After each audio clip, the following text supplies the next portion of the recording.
Upon a great mesa, a crumbling keep emblazoned with fading symbols of a many-rayed sun. The spinnerets were once blazing gold, a proud embodiment of a great order now fallen into days of lesser influence. The halls once echoed with the laughter of men-at-arms, the declaration of solar scholars, the warmth of many hearths that now sit bereft of heat and tinder. The empire, before it eroded like a slowly aging ruin, was full of such orderly halls, and the stories of the realm echoed with the warriors and scholars' great feats. You are one of the last vouchsafed members of a great order, though you've only known it in its latter days, the Empire's chaotic dissolution a distant memory from your childhood. A strange messenger has arrived, calling the Sun Guard to ride the ancient roads, and you are the only one fit enough to follow the quest wherever it may lead. Let's play Pilgrimage of the Sun Guard.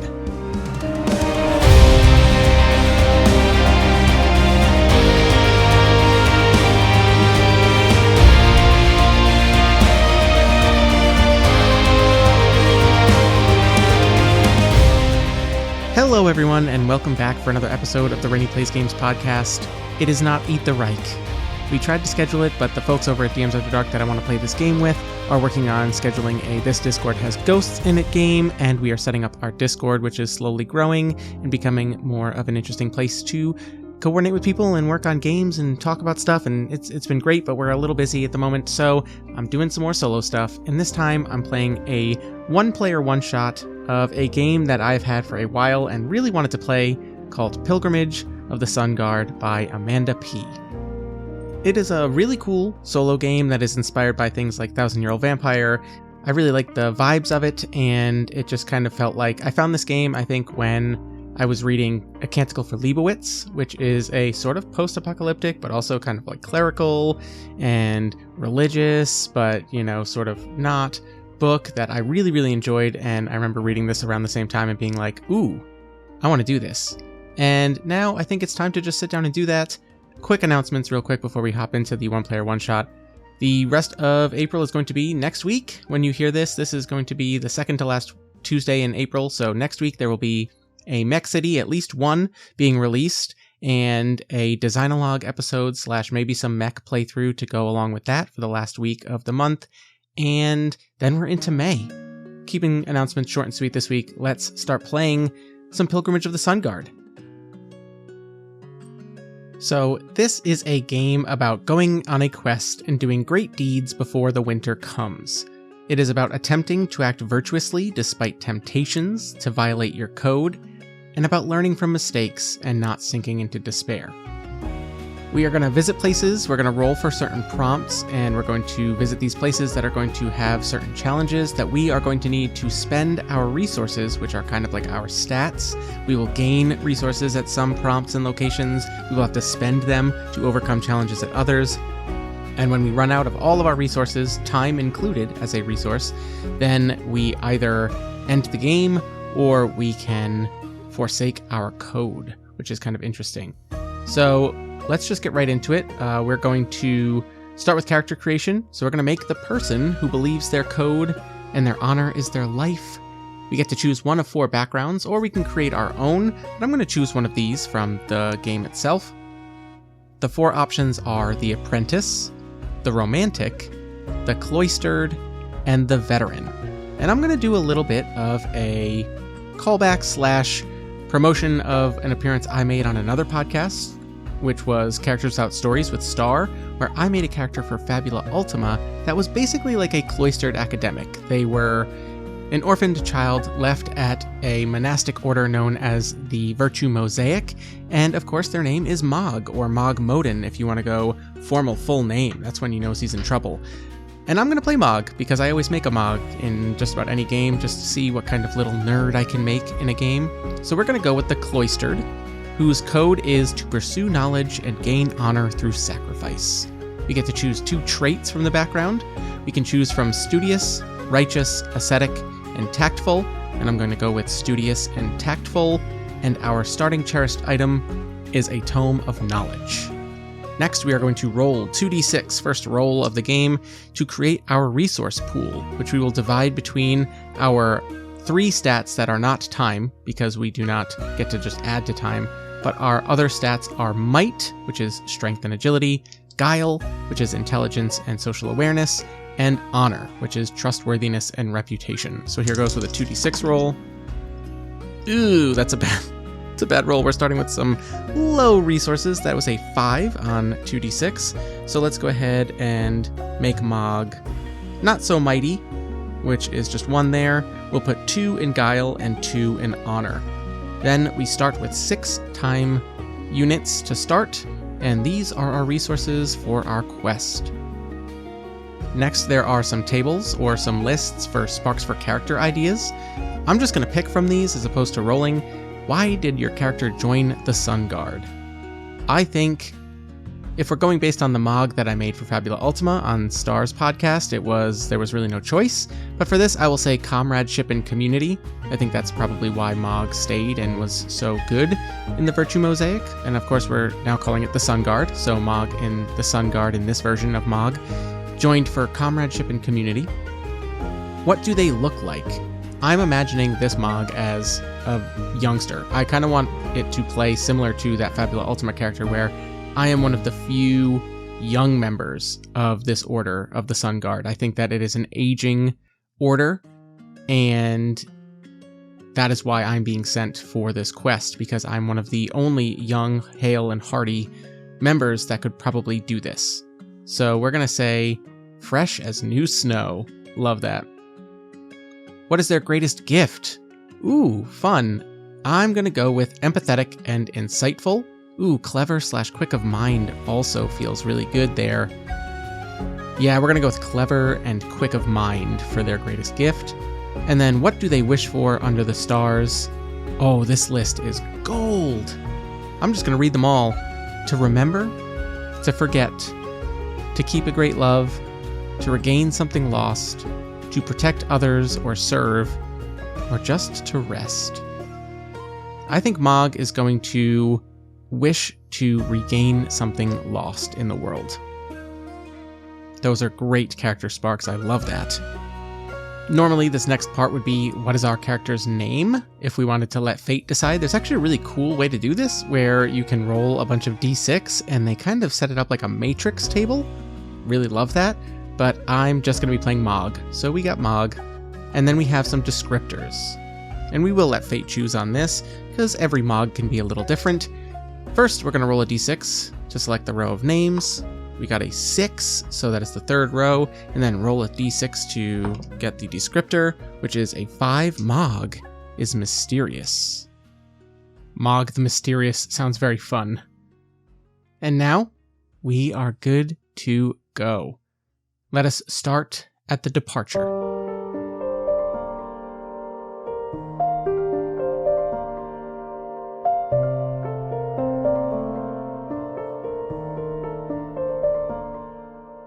Censers, smoke, and beeswax candles burn in the remote mountaintop shrine of the Sun Guard.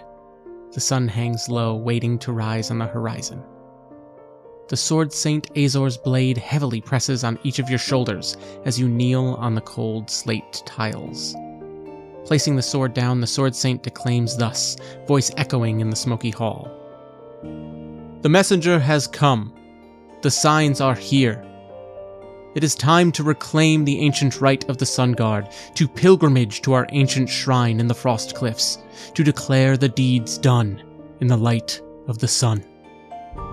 Go, ride the ancient roads, do right by all you meet, be valiant and be true.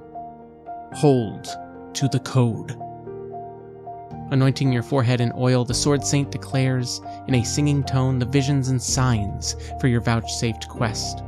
The signs of the sun you are under.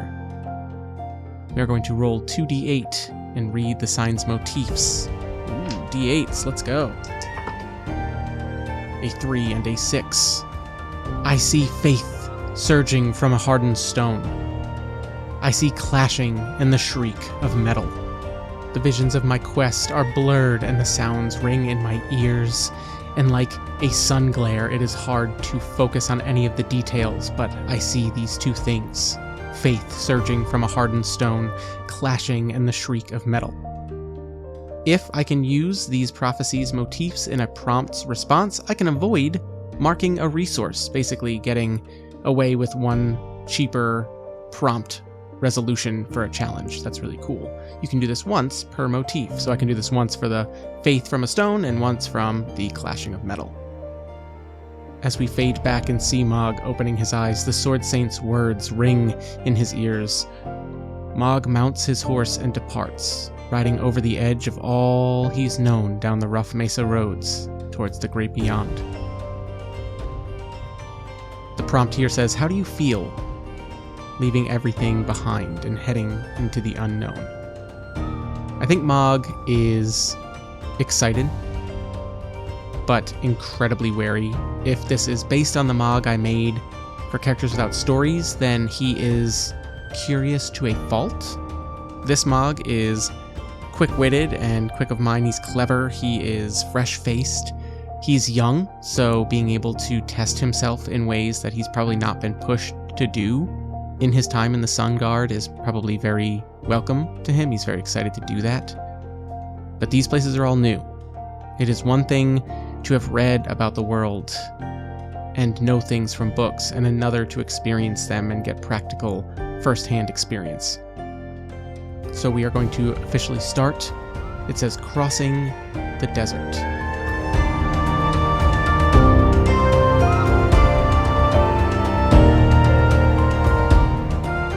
At the bottom of the mesa, the desert lies before you and across the edges of your memory, the wind, sand, and heat consuming your thoughts. You remember your last crossing, the grit and danger, and steel yourself. We are going to mark one time because we have begun our quest, and then we are going to roll 2d6 and respond to the prompt. We will do this twice and then move on after having crossed the desert. Here goes, 2d6. Another 5. Ooh, these d6 do not want to roll high. Mirage-like. The heat sweltering in the desert. We come across a glamorous and lush botanical paradise, beckoning. Mog's desire for refreshment overcomes his wisdom. It remains hopelessly out of reach, even after a full day's travel. What do you find most tempting about this oasis? And how do you make yourself turn away? Spend a resource, gain a deed. Okay, we didn't talk about deeds, but as we gain deeds, we basically write these descriptive sentences that will become sort of just descriptors of our quest and the things that we did along the way.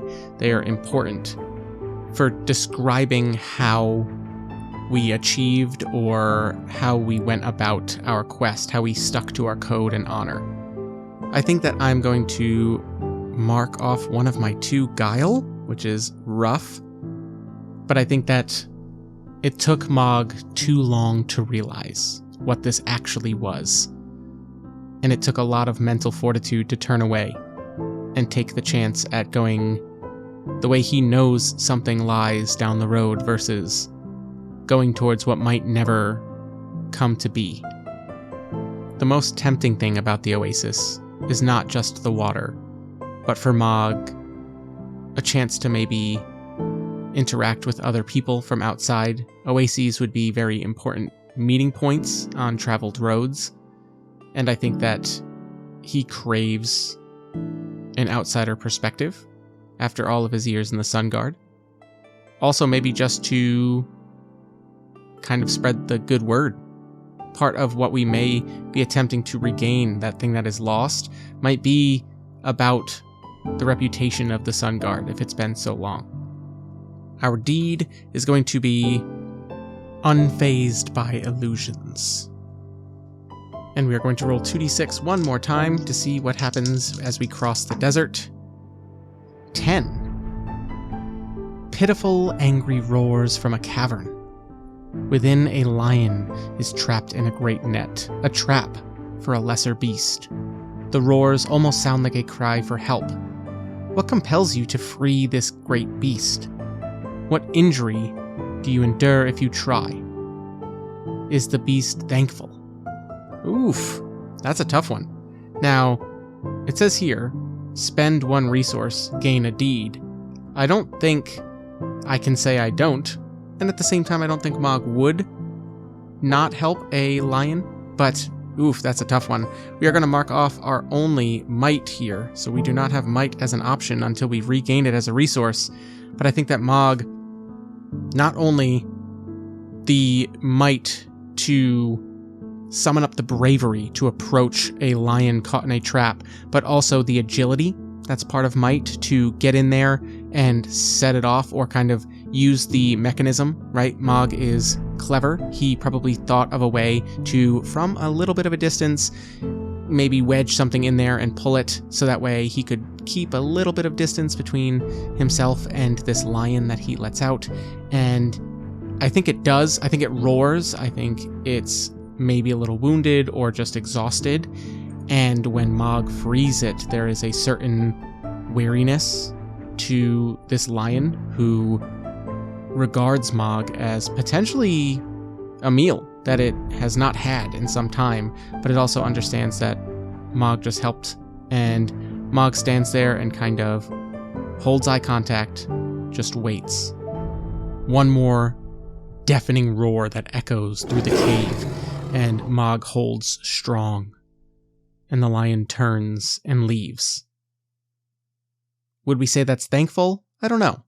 But at the very least, we didn't get eaten by a lion. Our second deed will be written down as fair over fear.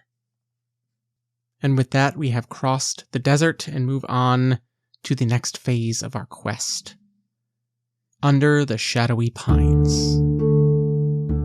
Here the air is clean and smells of sap. Drips of yesterday's rainfall fall slowly down onto your head from the trees. The sun seems far away now through the tightly woven boughs. Mark 1 time, and then we are going to do this again as we roll twice, and we're going to answer 2 prompts.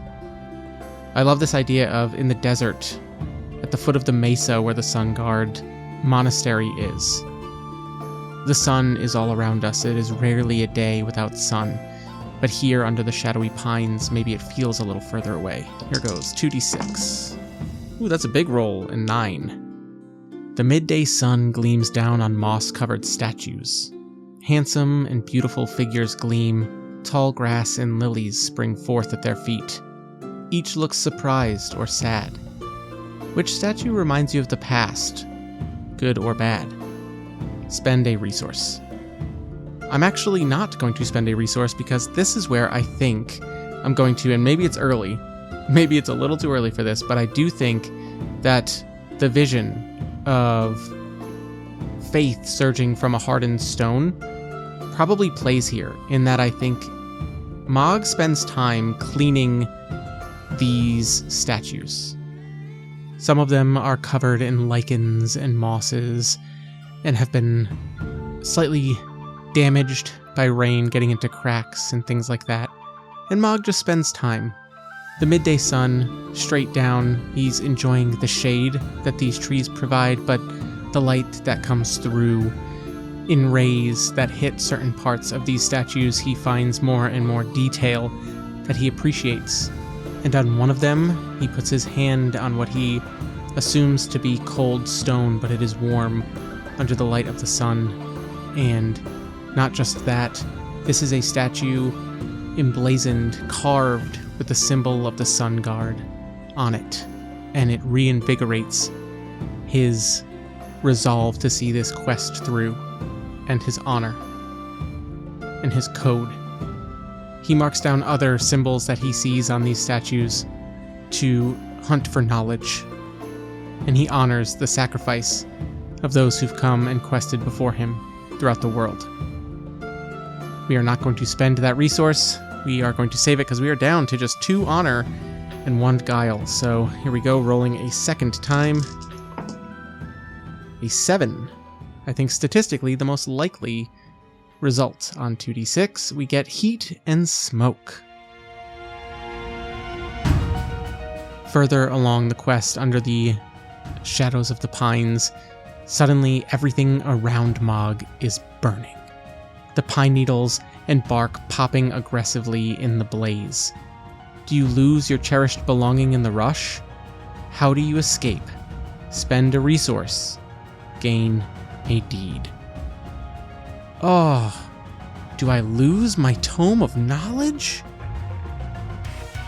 I think I have to leave that up to the fates to decide. I'm going to roll a d6.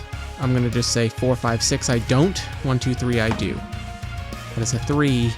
Mog does lose his Tome of Knowledge as he is trying to find the path through the inferno. Branches snap and fall before him, blocking off certain passages. He skids to a stop. The heat is just overwhelming.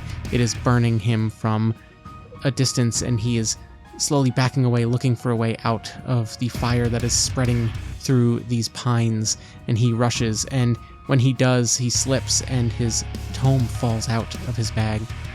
He rushes forward a little bit, turns around and sees his book sitting right there. It is opened to a page that he has read this so many times. He knows exactly what words are on that page. He looks at it, sees either an image, a depiction, a drawing, or a familiar passage that he has read so many times. And in a moment he thinks, do I go back and get it? But the flames are getting too close, and it is highly flammable as a tome. And he realizes, I know everything in there. It's just a reminder. We're going to spend one of our honor to remember what we are doing this quest for. And Mog loses his cherished item, but escapes the flames. We gain a deed for this, and our deed is going to be Knowledge Requires Sacrifice.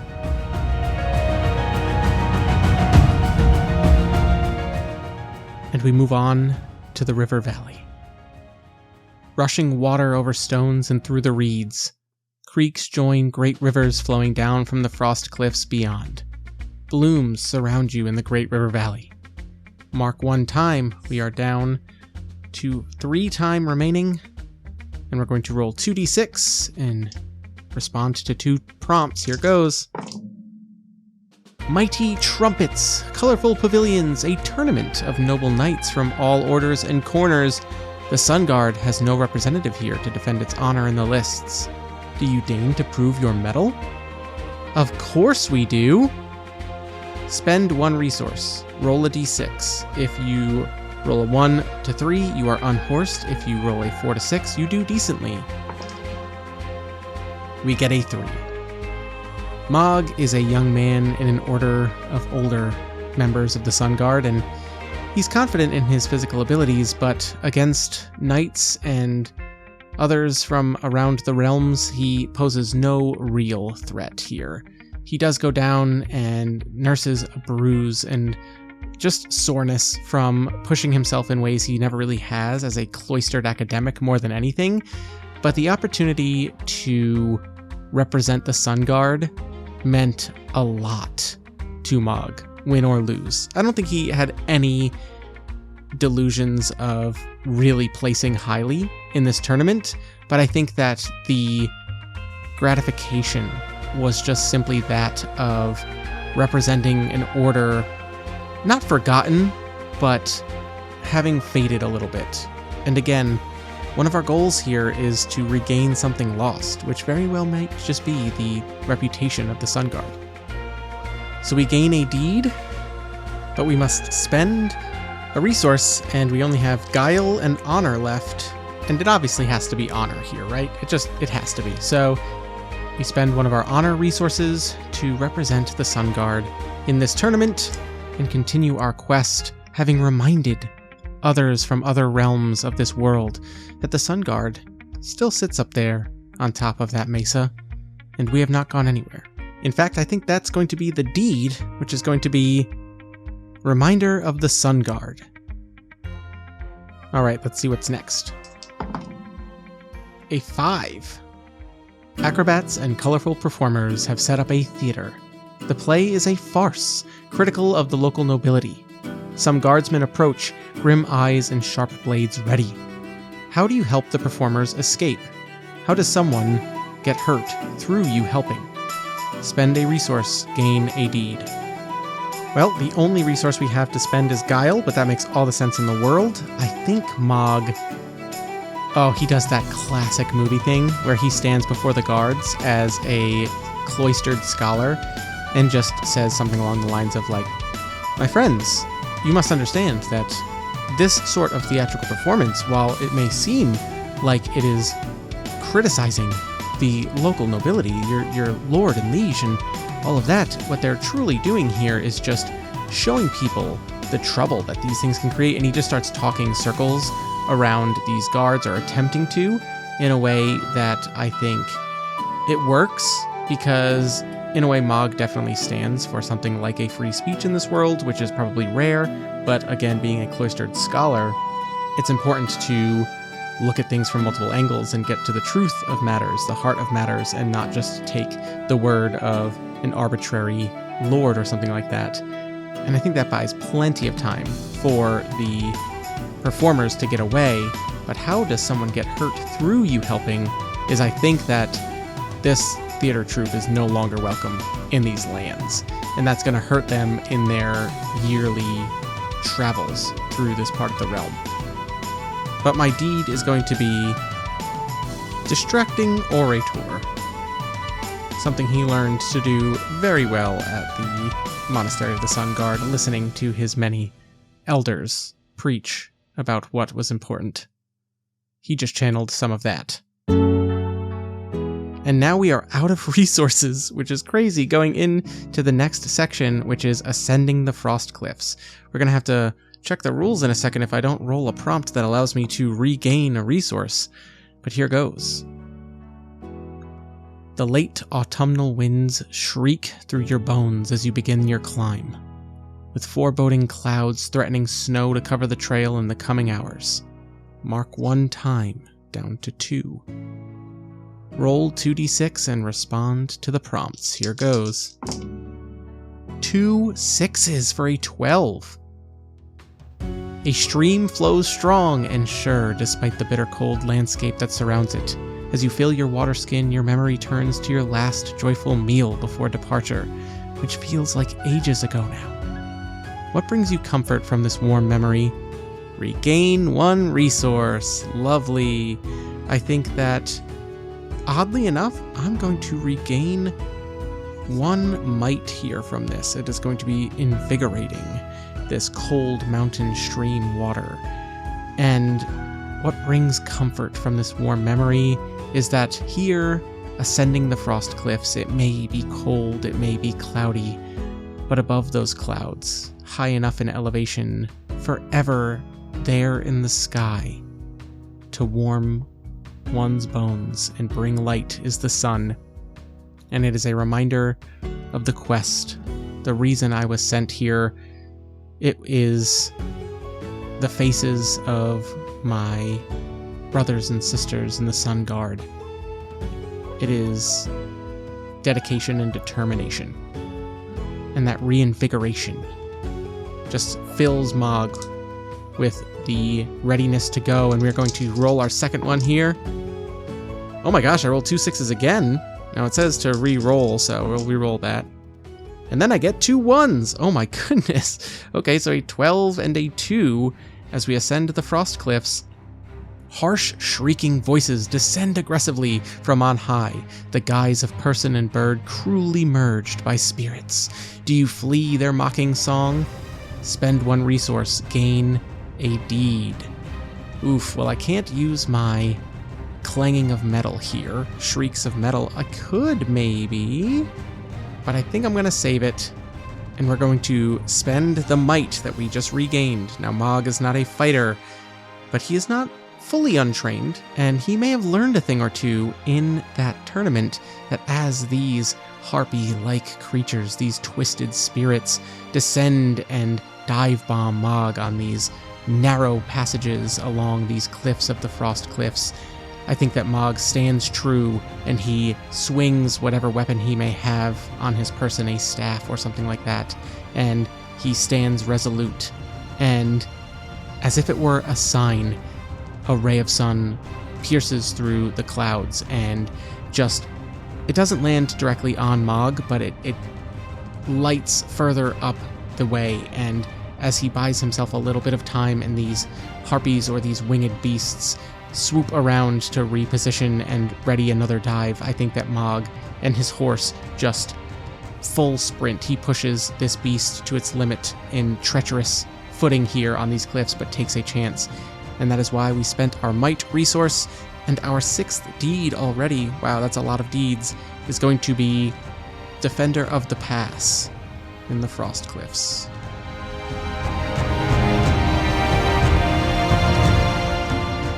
Okay, well that was an interesting 1-2 there. That was a 12 and a 2. We are once again out of resources as we approach the endless stairs.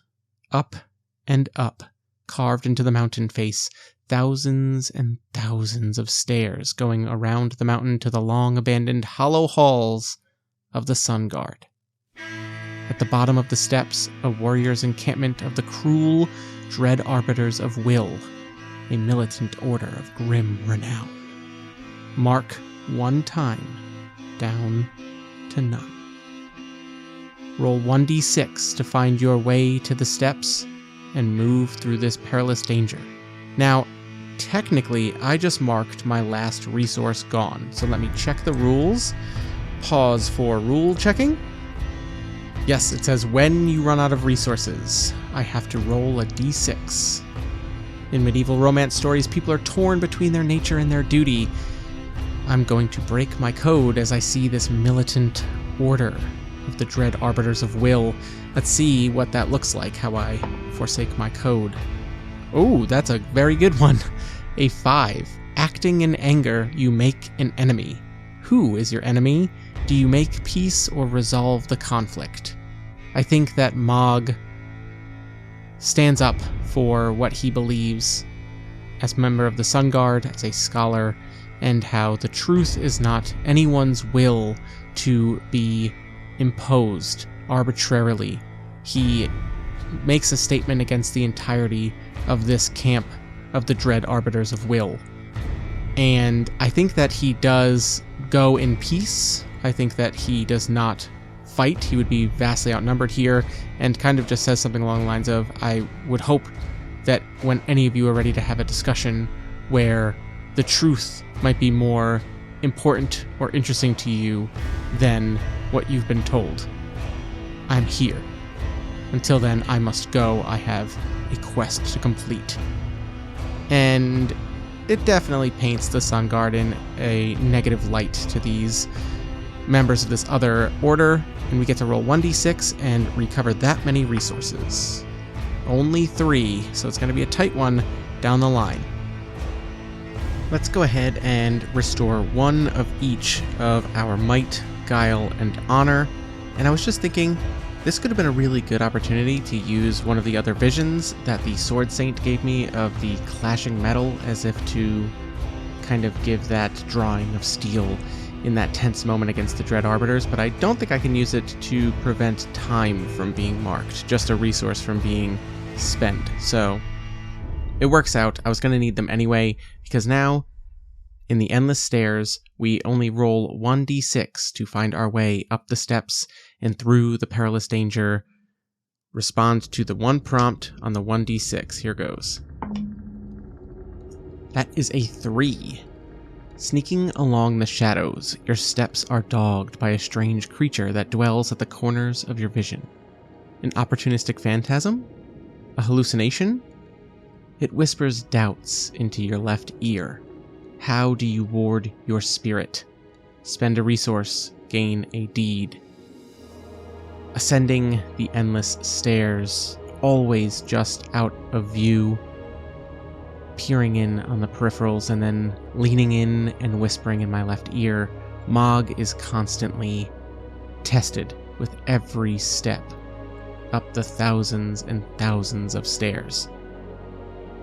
His elders, back at the monastery for the Sun Guard, would likely never make it up these stairs if this was the only part of the quest they could do, and Mog reminds himself constantly that this is his duty, to usher forth a new era of the Sun Guard, to finish the pilgrimage for the first time in too long. I think that we're going to do this. Might seems good. Guile could make sense, intelligence, awareness, knowing that this is the goal. But I think I'm going to go with honor, trustworthiness, and reputation. They can trust me to see this pilgrimage through to the end and know that I will honor the meaningful necessity of it all. And now that we have rolled our 1d6 and responded to our single prompt, ascending the endless stairs, we arrive, having shaken off this shadow, trying to cast doubt into Mog's heart, and we reach the Shrine of the Sun Guard, proudly standing at the top of the mountain, surveying the lands the Order once held guardianship over. Years, wars, and opportunistic thievery have damaged the Great Hall. Stained glass and timbers stand resolute but broken in many places. Some of the upper chambers have collapsed in where warriors once prayed for guidance and restoration. Looking out over the horizon, Mog sees the gleaming sun over the frost cliffs and across the valley below, with the mesa where his elders and companions dwell, distant but barely visible on this new day from these heights. A young voice calls out to Mog, with weary wisdom beyond its years. "Pilgrim, do you come to offer your deeds? Let us regard your countenance. It is time for the judgment." As Mog makes his way inside the fallen, rotting hall of the Sun Guard, the rising sun shines through the broken stained glass, illuminating colorful patterns on the worn rugs that cover stone tile floors. A brisk wind blows through and chills Mog. You see him shiver. Then there's music, though there's no one here to play it. And on either side, a procession of spirits, old and young, brethren who have quested the pilgrimage road before. Their faces encourage Mog as he continues to make his way down the long path to the sanctum and the last guardian. At the center of the sanctum, a giant brazier roars heartily with flame, and that voice cries out, "How have you fallen low? What are your failures, and what did you learn?" We must recount the moments where our code became corrupted. Lashing out at the dread arbiters of will, Mog understands that those who want to see the truth, those who would impose arbitrary will upon others, fail to see the beauty that is the sun's light radiating on all. While it is Mog's responsibility as a member of the Order to bring this to others, bring wisdom, share warmth of sun and knowledge, it is not always the best course of actions to challenge those who are dug in, struggling to see things from a different view because they'll only dig themselves in deeper. It's hard to watch people suffering or failing to see a potentially brighter side of things. But until they're ready, sometimes it is best to leave the window open and the light shining through and let them make themselves to it and not push them into it where they might feel blinded or overwhelmed. After Mog expresses this regret for lashing out and challenging these members of another order, a great shout from the assembled spirits goes up. The young voice once again speaks and says, "What deeds have thou wrought, pilgrim? Declare them." And Mog, now given a chance to speak of the things he achieved on his quest, his pilgrimage here from the Monastery of the Sun Guard to this place, an ancient place of the Order. He stands tall, looks around at all of the spirits, and declares his deeds. In the deserts, at the foot of the mesa, where our monastery lies, I was tempted by illusions, but did not sway in my path, for my quest was more important. I freed a lion, trapped by the machinations of man, in a cave before settling into the pine forests, where I cleaned statues of former heroes and honored their sacrifice, making my own in leaving my tome behind. Though I know all that was in it, it was one of my most prized possessions, and a fire in the pines took it from me. But knowledge requires sacrifice. In the Riverlands, though I am but a cloistered scholar, I took part in a tournament representing the Sun Guard against others from across the realms. Though I did not achieve nor did I expect victory, I served as a reminder of our order to the rest of the world. And when a troop of players and actors were in trouble for criticizing their local lords in their play, I stood tall to defend their right to do so, through entertainment in a way that will make people think for themselves. This surely will lead to a better, fairer realm for all. And lastly, on my way up the frost cliffs, I defended the pass against flying creatures, evil spirits, half man, half bird, and fought them off to make my way here to complete my pilgrimage. Again, after each of the deeds is recited by Mog, a great shout from the assembled spirits. The fire pops with furious joy. When Mog opens his eyes, he feels a warm embrace and hears the whispered words, "It is finished." The spirits have departed. The shrine is now made whole as if it was in the glorious days of the Order, sanctified. This is a new place for the Sun Guard in the new world, yet to be forged into what it will be for the future. A reminder of what it was in the past, serving as guidance for what may come next. But as Mog walks out and once again surveys the land from this peak of this mountain back over the forest and desert and mesa far in the distance where the rest of the Order resides, he knows there is work yet to be done. Splitting the Order to come here or occasionally make the pilgrimage themselves and begin restoring this place to what it was is a big endeavor. But Mog understands that anytime people try and tell you they want to go back to a better time, to the way things were, that is something that they yearn for, but may not understand the progress that has been made in the time since.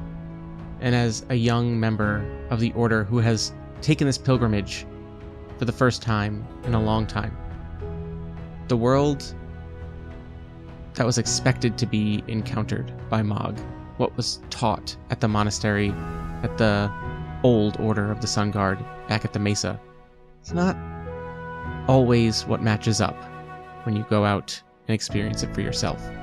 But as Mog stands there and smiles over the view, the warmth of the sun washes over him. And though the spirits may not be visible any longer in this hall, he knows there is a connection to them that can never be erased, and a responsibility to preserve the goals and honor the deeds of those who've come before. And that was Pilgrimage of the Sun Guard. I am so happy that I sat down and played this game. It's super short. I got it done in under an hour, but the prompts, like any other game like this, I really like this one being so focused on this particular story, this particular journey. But again, any of these games where you can play them, and I only had certain prompts and I had a certain kind of character in mind, and the variability of playing this again with a character who may have an entirely different temperament and reason for going on this quest and encountering different prompts paints this entirely different. Sure, there's always a desert, there's always a forest, there's always a mountain, etc. But I really enjoyed this game. I think I'm going to play it again and totally switch it up because I want to see these other prompts. And also, what if I rolled way better or way worse when I determined how many resources I get and how I allocate those. This was a great solo game. Minimal journaling. I think that this is one that I'm definitely going to start recommending to people as a intro solo game. It's tight, it's focused, it's quick, it's prompt based, so you get that creativity going. I definitely could have gone way more in on describing these scenes, and I think that there's a couple other solo podcasters out there that I listen to that do a really good job of like playing the game and then writing something up and then punching it in and then making it more of a story that this definitely lends itself very well to. So go check out Pilgrimage of the Sun Guard by Amanda P. Link will be in the description, and I hope that you enjoyed. If you like what I'm doing, find me on the social medias somewhere at Rene Plays Games, whichever one you like to use. I'm probably there.